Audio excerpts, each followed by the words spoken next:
ਉਸ ਤੋਂ ਗੱਠ ਦੀ ਲੋਡਿੰਗ ਲੱਗੀ ਹੈ ਹੁਣ। ਆ ਤੁਹਾਡੇ ਸਾਹਮਣੇ ਦੇਖਦੇ ਕੀ ਕਰਦਾ। ਤਕਰੀਬਨ ਇਹ ਗੱਠ ਦਾ ਵਜਨ ਹੈਗਾ ਕੋਈ ਤਕਰੀਬਨ 8 ਤੋਂ 10 ਮਣ, 11-12 ਮਣ ਤੱਕ ਵੀ ਵਜ਼ਨ ਆ ਜਾਂਦਾ ਆਂਦੇ ਗੱਠ ਦਾ। 85 ਟਰੈਕਟਰ ਜੇ ਤੇ 85 ਨੇ ਪਾਤਾ ਜੇ ਫੰਦਰ, ਉਹ ਜਾਂਦਾ ਜੇ ਲੱਗ ਚੁੱਕ ਕੇ ਤਾਂ ਦਾ ਤਾਂ ਹੀ।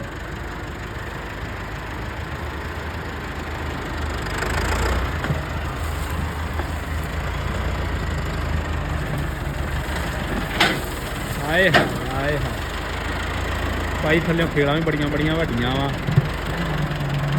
ਤੇ ਪ੍ਰੋਗਰਾਮ ਵੀ ਬੜਾ ਭਾਰਾ ਵਾ।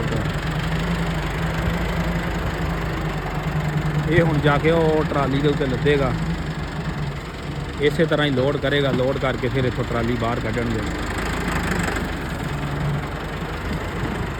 ਸਿਸਟਮ ਤੇ ਭਾਈ ਇਹ ਬਹੁਤ ਚੰਗਾ ਵਾ, ਅਗਰ ਸਹੀ ਸਲਾਮਤ ਚੱਲਦਾ ਰਵੇ ਤੇ ਜ਼ਿਮੀਂਦਾਰਾਂ ਦਾ ਵੀ ਫਾਇਦਾ ਵਾ।